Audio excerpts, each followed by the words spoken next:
स्वतंत्र भारत में अगर गर्वित क्षणों की सूची मन से बनाई जाए तो हमारा दावा है कि हर राष्ट्रवादी भारतीय की सूची में सर्जिकल स्ट्राइक का जिक्र होगा। लेकिन वाह रे भारत का किस्मत, वाह रे इसकी राजनीति और वाह रे यहाँ के नेता। सर्जिकल स्ट्राइक का भी इनको वीडियो रिकॉर्डिंग चाहिए। नमस्ते हिंदुस्तान, कैसे हैं आप लोग? कल गणतंत्र दिवस की झांकियों के बाद बहुत गर्वान्वित हुए होंगे, लेकिन यहाँ एकदम HD क्वालिटी में इनको अब जो वीडियो चाहिए उस पर सुनिए। पहले दिल्ली के मुख्यमंत्री और विश्व के सबसे काबिल नेता अरविंद केजरीवाल जी, फिर तेलंगाना के मुख्यमंत्री के चंद्रशेखर और अब कांग्रेस के नेता दिग्विजय सिंह। इनको सर्जिकल स्ट्राइक का भी सबूत चाहिए। एक तरफ राहुल गांधी भारत जोड़ो यात्रा कर रहे हैं और दूसरे तरफ इनके नेता सर्जिकल स्ट्राइक का सबूत मांग रहे हैं। अरे शर्म नहीं आती है?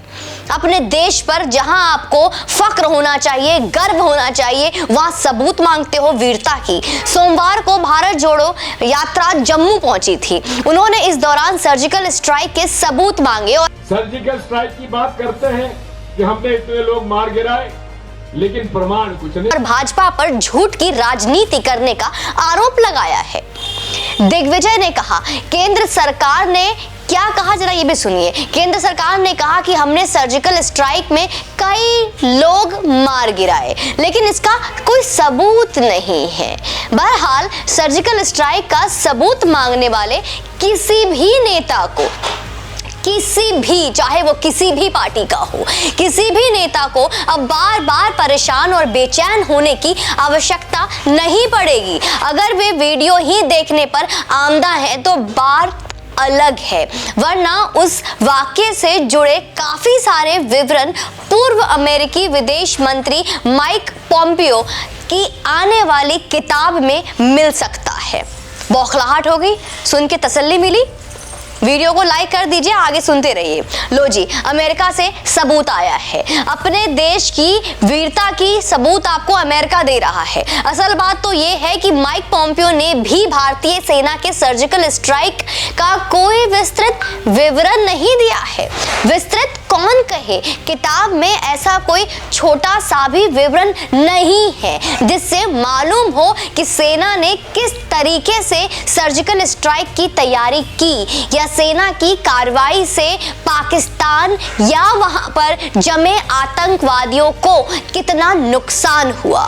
फिर तो सवाल ये उठता है कि किताब में ऐसे सबूत मिलने की हम बात क्यों कर रहे हैं, या फिर हम इस किताब की बात क्यों कर रहे हैं, या फिर हम उस पॉम्पियो की बात क्यों कर रहे हैं? जवाब ये है कि सीधे साधे तो नहीं है, लेकिन जिस तरीके से माइक पॉम्पियो ने सर्जिकल स्ट्राइक के इर्द गिर्द की घटनाओं के बारे में बारीकी से बात की है, तस्वीर काफी हद तक साफ हो जाती है। हाँ, अगर किताब पढ़ना नहीं आता तो हम कुछ इसमें आपका मदद नहीं कर सकते हैं, लेकिन अगले सर्जिकल स्ट्राइक के दौरान इन सबूत मांगने वालों को सेना अपने साथ ही ले जाए और हो सके तो वहीं छोड़कर आ जाए।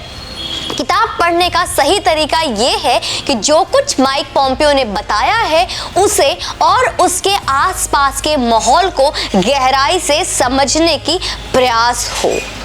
कांग्रेस का दावा रहा है दोस्तों कि देश में जब मनमोहन सिंह सरकार हुआ करती थी, कई बार पाकिस्तान के खिलाफ सर्जिकल स्ट्राइक की गई, लेकिन बीजेपी की तरह ढिंढोरा नहीं पीटा गया।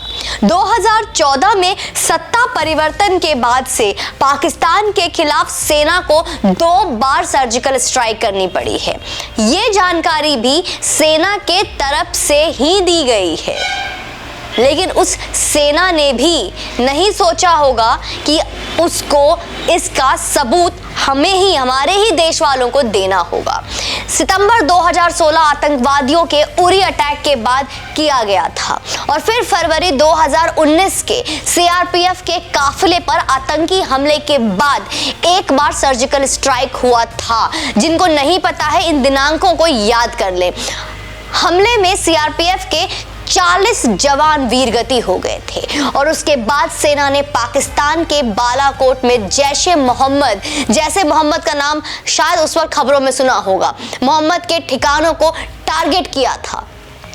बालाकोट एयर स्ट्राइक के बाद भारत और पाकिस्तान के बीच किस तरीके से तनाव इस कदर बढ़ गया था कि युद्ध जैसे हालात पैदा हो गए थे।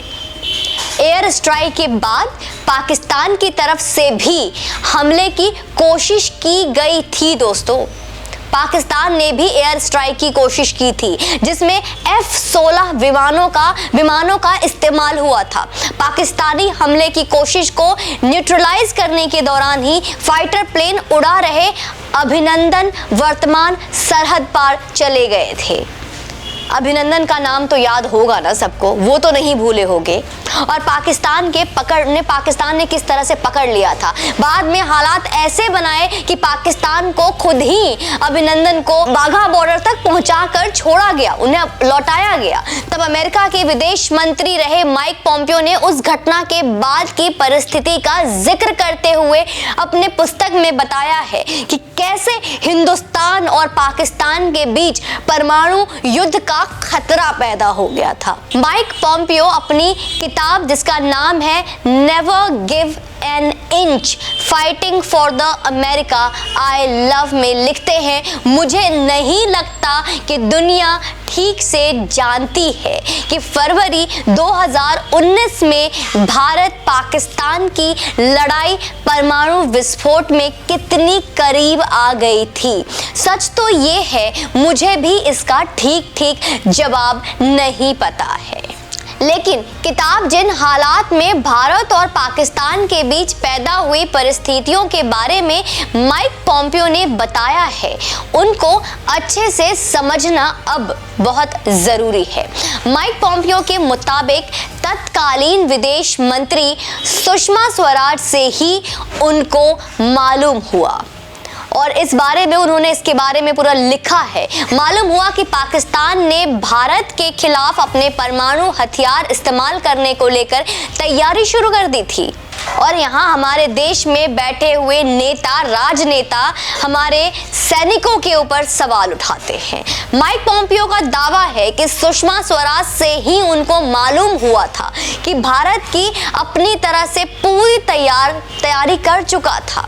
माइक पॉम्पियो बताते हैं कि सुषमा स्वराज से यह आश्वासन लेने में कि फिलहाल कुछ करने की आवश्यकता नहीं है और पूरा विवाद सुलझाने के लिए अमेरिकी प्रशासन को तब बहुत मेहनत करनी पड़ी थी। दोस्तों, आप इस वीडियो को अधिक से अधिक शेयर कीजिए ताकि जो लोग आपके देश के सैनिक पर सवाल उठा रहे हैं उनको इसके बारे में जानकारी मिले कि कैसे भारत की आशंका को लेकर जब माइक पॉम्पियो ने पाकिस्तानी आर्मी चीफ कमर जावेद बाजवा से संपर्क किया, माइक पॉम्पियो का कहना है कि जनरल बाजवा ने उनको बताया था कि जो बात वो कर रहे हैं वो सच नहीं है, बिल्कुल भी सच नहीं है, उसमें कोई सच्चाई नहीं है। भारत की आशंका को लेकर जब माइक पॉम्पियो ने पाकिस्तानी आर्मी चीफ कमर जावेद बाजवा से संपर्क किया, माइक पॉम्पियो का ये कहना है कि जनरल बाजवा ने उनको बताया था कि जो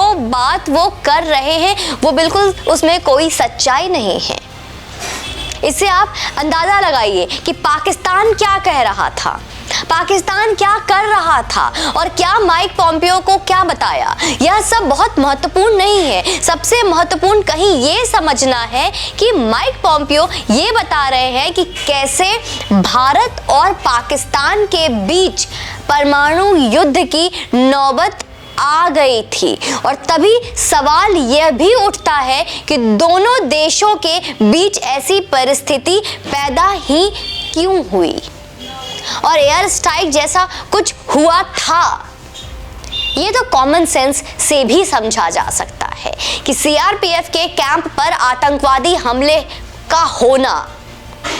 हमला होने तक पाकिस्तान के लिए कोई खास बात नहीं रही होगी, क्योंकि ये तो आईएसआई के रूटीन के कामकाज का हिस्सा है ना। अपनी तरफ से पाकिस्तान हमेशा की तरह नकार ही चुका था कि पुलवामा आतंकी हमले में उसका भी कोई हाथ है। ये न्यूज़ तो देखी थी ना आप लोगों ने। ये रस्म निभाने के बाद वो आराम से भारत के खिलाफ नए मिशन पर लग गया होगा, लेकिन तभी अचानक सब कुछ बदल गया होगा, सब कुछ परिवर्तन हो गया। अब अगर बालाकोट एयर स्ट्राइक नहीं हुआ होगा तो क्या माइक पॉम्पियो अपनी किताब में ये सब लिखते? अगर किस्सा ही सुनाना होता तो वो फिक्शन लिखते और अपने किताब को एक फिक्शन का नाम देते और फिर इंतजार करते कि उनके नॉवेल को एक पुलित्जर प्राइज मिल जाता। तो क्या कहने, लेकिन ये कोई फिक्शन स्टोरी नहीं है, ये सच है। तो इससे आप अंदाजा स्वयं लगा सकते हैं। बाकी आप चैनल पे यूं ही बने रहें, हमारा काम है सिर्फ तथ्य और फैक्ट पे बात करना और आपको जो सो जाते हैं उनको उठाना। जय हिंद।